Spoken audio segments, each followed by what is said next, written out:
Good morning, dear viewers of Smart 24 TV. We are back to have a good weekend with you on this Saturday. My name is Dr. Joseph Tindeva, and we are happy to host our dear guest from Victoria University. And for the good work you are doing, we appreciate Mr. Conan Businje and also Dr. Pontius Kabeda, the head of Department of Education. Kindly greet the viewers as we will be deliberating on our topical discussion. Yeah, good morning, viewers. It's a great morning to be with you here this morning. I hope you've woken up with it and you're looking at the bright sun outside. But as you think about that, you need to keep your station here on Smart TV and be able to listen to a number of issues we're going to be raising. Remember, every time we come here, we raise issues that are very important for your education, for your children's education, for your brother's education. So it's a humble request that you stick with us, but it's also a great honor to be with you this morning. I'm Conan Businje of Marketing, Victoria University. Good morning. Thank you for coming. Good morning, viewers. Dr. Pontius Kabeda is right here. I'm so humbled being here in this show this morning. We're gonna share knowledge, learn from each other, and see how we can better our communities and our societies and our countries moving forward. Thank you. I'm very happy. Stay tuned on Smart 24 as we move forward together. Thank you. Well, it's a pleasure once again to be with you, and we drive business as Smart 24 TV, and we appreciate the partnership we continue to enjoy with you, especially in informing and in teaching, because one of our philosophy is we drive business, but again we aim at to inform and teach. And this process, it's a pleasure to be with you as our partners in that. And again, it's a passion of our Smart 24 TV, and I believe also Victoria University, in promoting education. Sure. And the education that matter for purpose of productivity.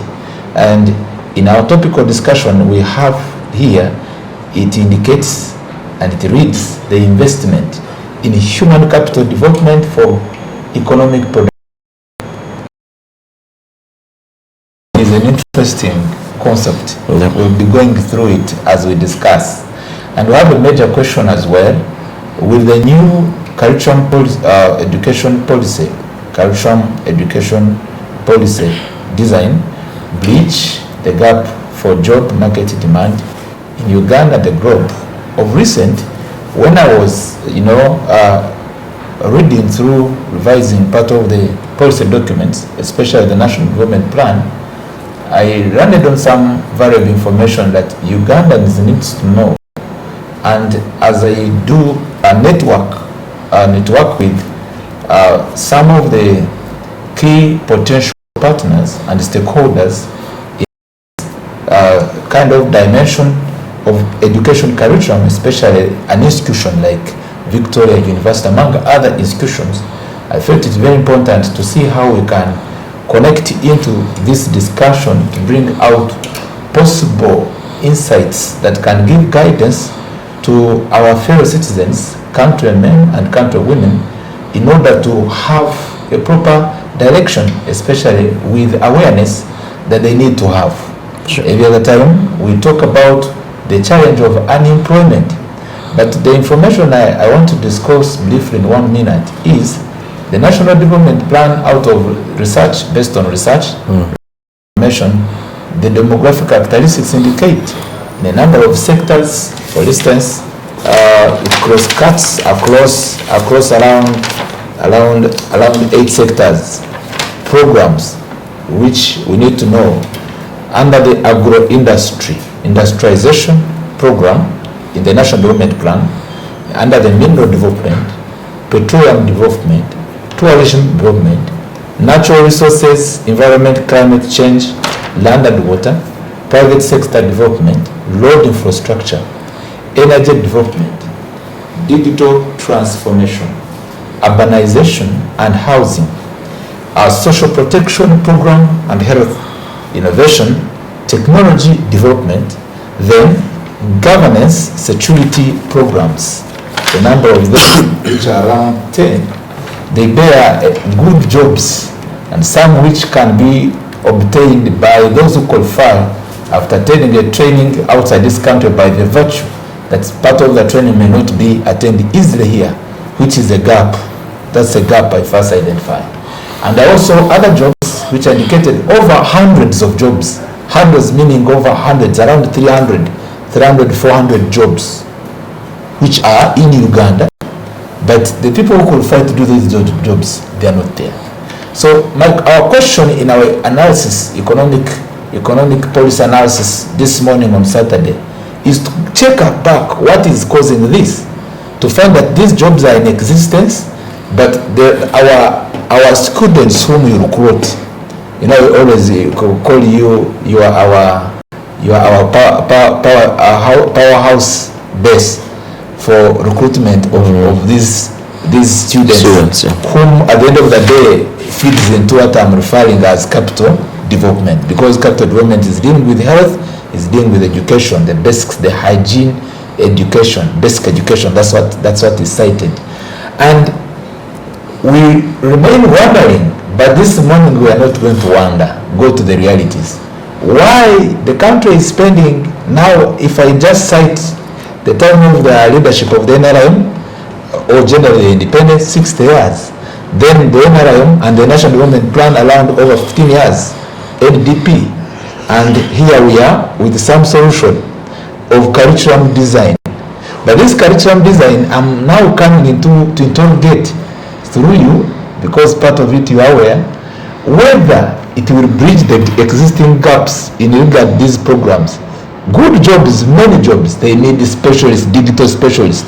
No, in Uganda they don't teach ICT courses, but you wonder why is this remaining as a serious gap, and yet we desire our children, we desire Ugandans to meet the market demand for jobs, other than running abroad to look for, these simplest jobs. It is a serious discussion. I felt I bring it to our understanding as we partner with you in giving enlightenment. Please, it's a pleasure to welcome you, and you give us your input in some minutes allocated to you, 5-10 minutes. Thank you so much, Dr. Tijeba, for inviting us here. I always enjoy these moments on Smart TV with you, because these are moments when you really get to use your minds, get to use our minds and think deep, and quite propose and think of options we can give our countrymen and women, but also the policy makers, and the things, even if you sit at home, the things you can get to debate and that transform our nation. And I thank Smart TV for giving us this opportunity. Now, let me start from a ground where all of us easily understand. This country's education has many positives and thousands of positives you can look at, but it also has its own mistakes. Some of the things we need to fundamentally change. And some of these problems you can't even blame them on the NRM government. These are colonial problems that where we get to root our education system. It bothers me every other day that we can train graduates in thousands, and some of them get on a plane and leave the country. But let me quite paint a picture for you that is very interesting that you need to focus on. I was looking at a number of candidates sitting for senior 4 and senior 6. There were around 900,000 students who are going to be sitting for primary 7. You should ask yourself how many started primary 1. 1.9, close to 2 million students. All of them were lost along the way. So you lost almost 80%. Actually, that's over 80% of the students that you started with. By the time you get to senior 4, you've lost another half. By the time you get to senior 6, you've lost almost another half. So you end up with almost 90,000 students entering the university, and you started with 1.9 million pupils in primary 1. You should ask yourself, where did the rest fall off? They fell off along the way, did not graduate, did not finish on time. No wonder some of them actually have problems, and as an institution, no wonder government had started free primary education and secondary education to be able to raise these students at a given level, but they still have hindrances, and this excess the president has been talking about things like people charging fees. These are the things that get these kids knocked off. Government has done its best, but obviously you find there are still hindrances that are stopping a critical mass of the young people that will be getting all those sectors you are raising. to be able to support our infrastructure, to support our mineral development, to support our mining, to support our road sector, to support our agriculture sector. They don't have enough knowledge and experience that is required to work in all these areas. Unfortunately, even the few that get to graduate, it's just a small percentage of them that have the skills and the desire to actually be able to do the work. I'll just give you an example. A few minutes ago that we are hiring people who are supposed to be recruiting at Victoria University marketing department. Because we want to bring more students to be able to get good education, and we facilitate them. But immediately they say, are you paying a salary or you're paying a commission? And it's a commission, they say, no, not going to work. You need to be able to pay me a salary. But for God's sake, who told you that life is about salaries? They front money much more than the opportunity you've given them to be able to show their skills, learn something. And that's the biggest problem we are finding in all the other sectors. Does it surprise you that we have thousands of young men and women who get on the planes every other day to go to Qatar, to go to Dubai? It's a shock. It's embarrassing. We have the youngest population probably in East Africa and the entire African continent. The question is, how do we benefit from this as a country? How do we harness potential from this human resource that God has given us? Our human resource is not as educated as we would have wanted. I've told you all those are falling off. You're losing almost 1.9, almost 90%, if not 95% of the kids who start primary one never make it to the university. They're all scattered within the system. That means their productivity, their human capital potential for the country is wanting, massively wanting. Those are millions in every cycle of primary 1 to senior 6. To make matters worse, even those who come out are inadequately trained. That is why we've started the experiential training at Victoria University, where as you study, you must be attached to the real world of work. When you graduate, you should be a very good cameraman if you're studying journalism. By the time you graduate, you should be able to do a production of this TV show. By the time you graduate, you should be able to go to the market and sell a concept, sell a strategy. By the time you graduate, you should be able to start as a teacher. You must be able to graduate and be able to start in a class and teach, start a school, start a primary school, a kindergarten, because you have the innovation, the innovative idea, the knowledge, but you can also do things, you can as well be hired. That is exactly what we want. We should be able to produce graduates that create jobs, graduates with skills, graduates who are trained both the hands and the heads, the brains and the ability to use their hands. The biggest problem now, we have people who are only mentally smart, but when you tell them execute that right from your concept, they can't. They can't think. They can't apply this knowledge. And that's the biggest problem we are having. No wonder you're reading all those sectors and we have a critical demand of the people that should work in those sectors. Even if you try to hire them, they would be useless in a sense that they cannot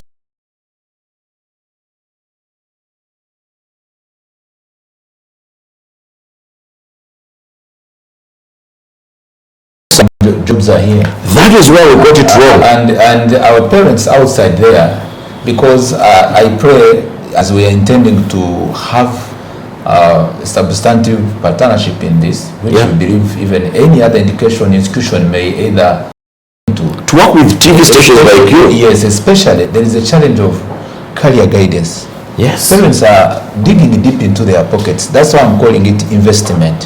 Yeah. Because they do go as far as to even make a transaction of their assets in form of land. You sell your land, you sell your cows. They pay for the students you are recruiting. And they graduate with no jobs. They pay good amount of money. I have a friend of mine who is very soon about to send a child to study from abroad and for the same course of Bachelor of Economics. I mean BCom. And in this case, the issue at hand is looking at the other side. What they do, they call you an economist specialist. They are training you for a job position. They are not training you for a course, and not for a position, but for speciality. So they train experts and specialists. That's what we are doing. That's why I'm coming. That's what we are doing at Victoria University. That's why I'm coming back to you in 3 minutes before I go to doctor, to show us what exactly remains wanting in this matter to bridge the gap. Okay, thank you so much to our viewers out there. Thank you so much for sticking with us on Smart 24. and keeping to learning from one another. I'm so much impressed by the ideas put forward by my brother Conan, and I would say without fear of contradiction that ever since I started working with him, I have learned so many things from him that have fundamentally augmented my construct on these social realities. The way he talks about education passionately, as if he studied to be a teacher, right? And you know, it makes me, it takes us back to what we're talking about here, that sometimes we are disoriented pedagogically at a nascent stage. If my brother here, the way he understands education, that has come time as a reporter on education, as an editor on education. Now he has become more of an educationist than actually graduates in education. So had we, or had those people that introduced him to learning discovered his talent, don't you think this would be the ground shakers of education, not only Uganda, not only Africa, but the globe? So you observe, it takes us back to our curriculums. It takes us back to the roles of teachers in discovering the innate abilities of their learners. That's true.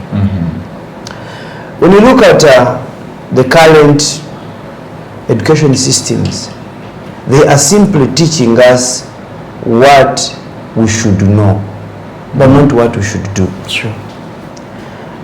And if we are able to prepare these learners on what should be done,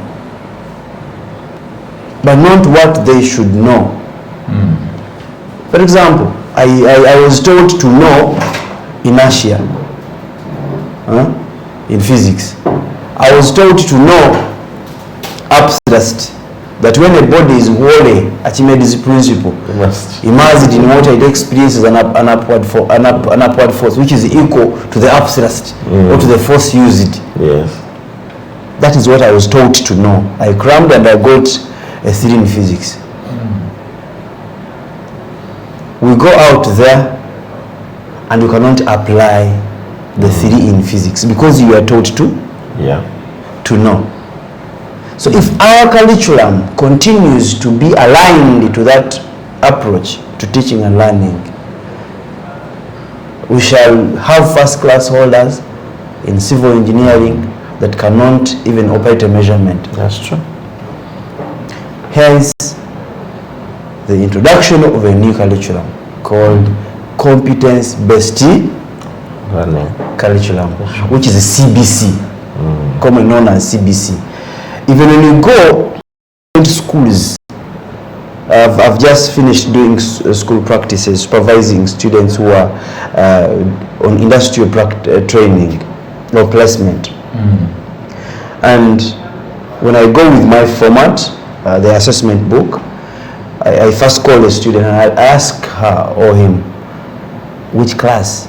And then she tells me it is senior 1 and senior 2. I expect her lesson plan to have an element of CBC. That's right. Yes. Seating arrangements has changed, not the same way from senior 1 Backbenchers and front benchers. It has now changed. People are like on this table, people sit. Why? Access to a teacher. Because here we want to establish people's weaknesses and strengths. How can I help Ponshan Kawera become better in his area? A teacher, classes now have 3 teachers. A single class as a result of competence-based class. This is everywhere now in Uganda. In some of those schools that I supervised, to make sure that these teachers can have enough time with these learners, help them to discover themselves, become better people. Conan has, I want to echo out Conan's statement that you bring these students recruiters, and the first thing that comes into his mind is, how much am I earning?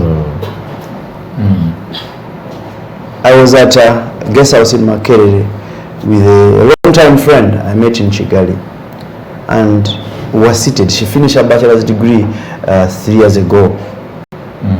And all of a sudden, another very successful colleague of mine, we were together in Makerere, comes in. We had last seen each other in 2014.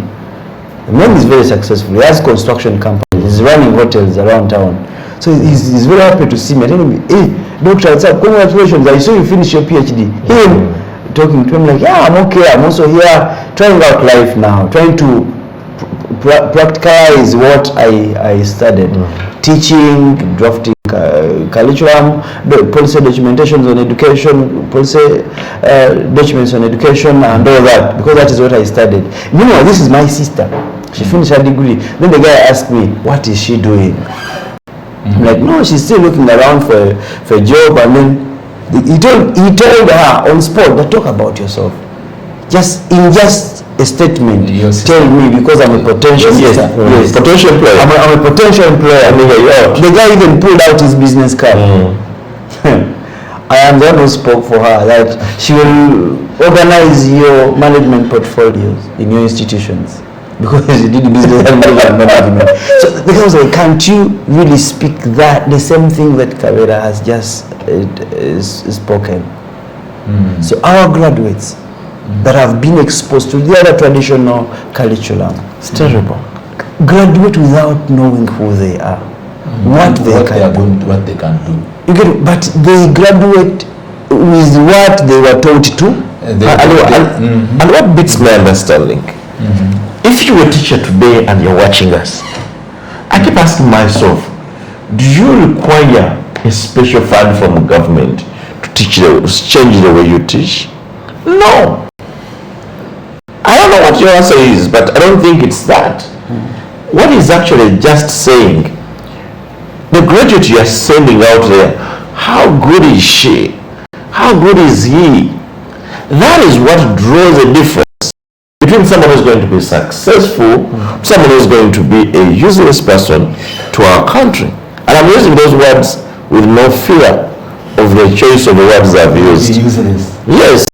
You are not producing. You are not adding value. You are actually a liability to the country, because the government spends more on you than what you can offer your country. You are complaining of the skyrocketing of prices when you are not also doing anything. You're talking about prices going up. The question is, have you tried to do anything in the production chain? I'm just giving an example. The guy owns companies. He's saying, make your case. You can't even express yourself. Why hire you? It's a challenge. You continue.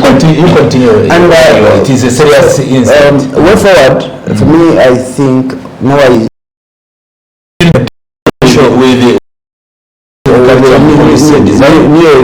the practical experience. Yes. When you look at countries like Finland, meanwhile Finland has toppled America as a country with the best education system in the world. Finland. But universities are empty.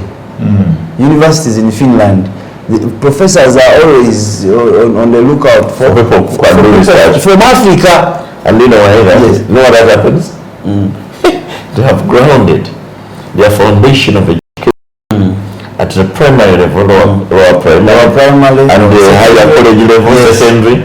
So by the time a student actually finishes college, he's not interested in the university degree. I looked at a boy at one of the international schools. If I mention the school, I think I'm just doing the international school boy is, I think, was in year, I don't know which year, but equivalent of around A3 of Uganda.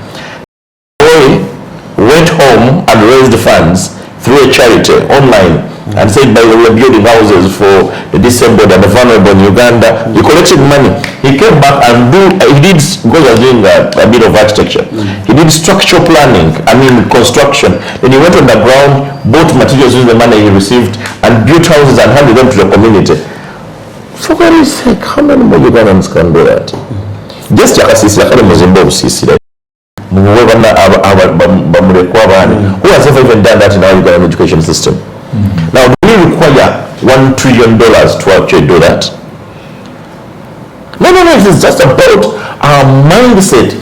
The curriculum, by the way, curriculum is very good, but the problem we have with the curriculum I'm interested now, as he was, giving us the comparative, thank you, was giving the comparative of high-ranking education systems with our own education. He mentioned Finland, and then America, more than America, and then you gave in some information, and we are still concerned this new education curriculum policy design is still just requiring to be understood and to see whether it can fit into solving our challenge. When Conan was his presentation, he talked about the historical perspective and how the implication of that historical construct to our current education system, to our current human resource. That in our discussion, you cannot isolate that. Competence-based curriculum, one of the challenges it is going to face, it is that people are going to discover their potentials at a tender age, and they will branch off in discovering potential is one of the objectives. Exactly. They are going to divert into colleges and vocational institutes, and now that is debunking our conservative education system that believes in degree holders. I'm sorry, recently I sat on the panel in a certain place where we were recruiting people, first class degree holder in food and nutrition came on board, and we asked him to teach us about food and nutrition, to come and teach us. Boy stood. He was so intelligent that he came with instructional materials. Right? He came with instructional materials. He was in the panel. He was able to teach me some of the chemical reactions. I was able to understand these things. But the panelists said no. Just a first degree holder cannot stand before the student. That is the old school. And I told them that, look, we've had PhDs coming on this panel. How many have been as articulate and as pedagogically right as this boy? But the traditional education system says, and it is clear, for you to stand before bachelor's degree people to teach them, you must have a master's or a PhD. Terrible system. Terrible system. It is not based on people's competencies, it is based on people's qualification and paperwork. When you go to universities in New Zealand, when you go to universities in Finland, boys do plumbing, boys who are not even for China. Jack Ma does not have a degree. Jack Ma does not, but he's always in Chinese business colleges, teaching, marking, assessing students. Let us stop. Our curriculum must align with the people's abilities. We've got to revisit our curriculum policies. We must revisit our players in education and see how better we can improve this. Now, the challenges competence-based curriculum is going to meet is going to find the walls of Jericho between the other side that believes in PhDs and master's degree, and these boys that have learned cooking. There is a way they used to term it when I was saying home economics. A girl has been introduced to that in a secondary school. Home economics, cooking will begin the best restaurant. Those Italian restaurants that players go to eat, the owners are not PhD holders. They're not master's degree holders, and they're not illiterate. But nowadays you can find someone with a degree. Exactly. I would like to concur with what the guest has said.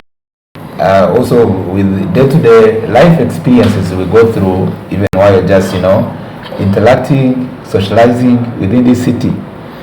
Just it's a certain hotel nearby, a certain hotel, I will not mention the name, and I walked in. I just needed lunch, and I informed these people had prepared the buffet, and finally, of course, in the due course, I participated in the lunch session,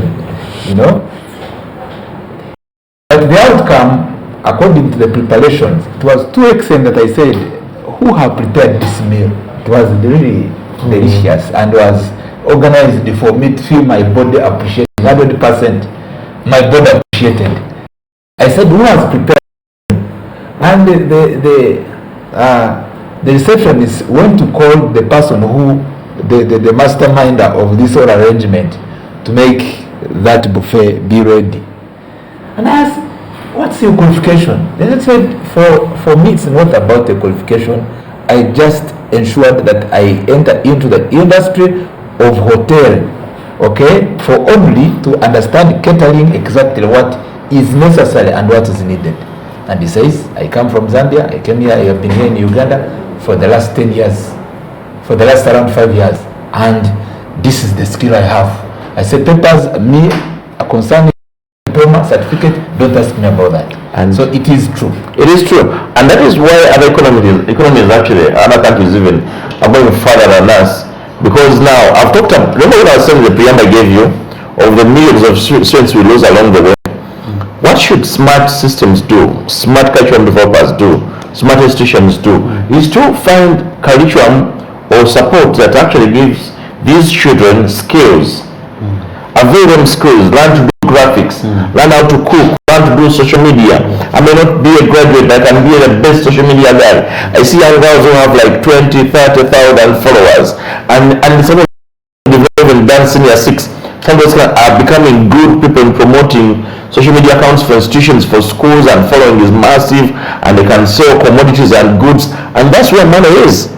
But you see, we have so many, I was general assistant professor at the Vice Chancellor of Victoria University.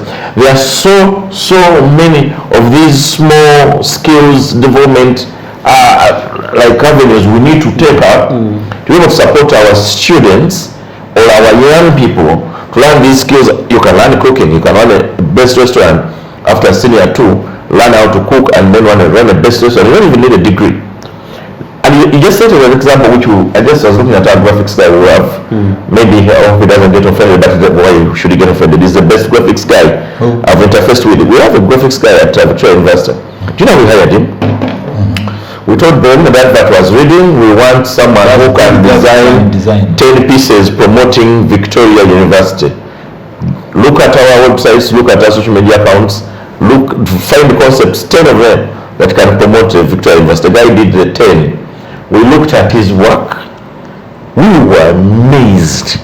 When I showed the work to my HR and VCC, the first question everybody would ask me, have you ever hired this guy? I said, but I don't hire it. It's your HR to hire it. He said, don't wait for me. Bring the guy. Let him start working tomorrow. And no one asked even about his academic papers. Graphic design. Exactly. That's the thing. But when he started working, then after 1 month I asked him, are you a graduate? He said, yes, I am.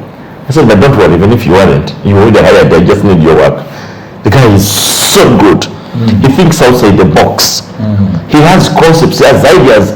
His work is neat, is clean, is organized. Now, that is what we want. I don't need your papers. I don't care if you got a degree. Now, don't ask me if people who are supposed to be teaching are supposed to do the same thing. Obviously, National Council for Education will tell you, you can't have those people. And okay, and I respect that. But I'm telling you, other jobs, soon, we don't tolerate your papers. I'll go into the insight of that, because you are bringing a good case study for us and to the viewers. Is it about papers? No, before you go about the actual papers, my interest now is different. Did you go, because we intend that the good thing, all of you researchers, we intend to know how the talent and the skill of that young man developed. Yes, we did. Yes, so we will be going back into that. We are going for a commercial break. Sure. But we need to know how does that person become a best person. Because me, I'm not interested I'm not interested in only the food served. That's how I'm telling you, me as a researcher, I said I want to know the person who have cooked this food. And how is lunch cooking? And what is the secret behind this? Was the man a great cook? So I will be able to know behind the successful story of that young man. I will tell you. I will borrow some information maybe to share out, and I will be coming back again to Doctor. Thank you. Please stay tuned on Smart 24 TV. It is a good first session. We are going for a short commercial break. And we want to go to the realities, how we can bridge this gap of job market demand. Jobs are there, but seems every Ugandan is lamenting that we don't have jobs. We must first tackle it within Uganda before we begin to run our way to go to Qatar. Thank you so much. Stay tuned. Yeah, that's a good one. That's a good one.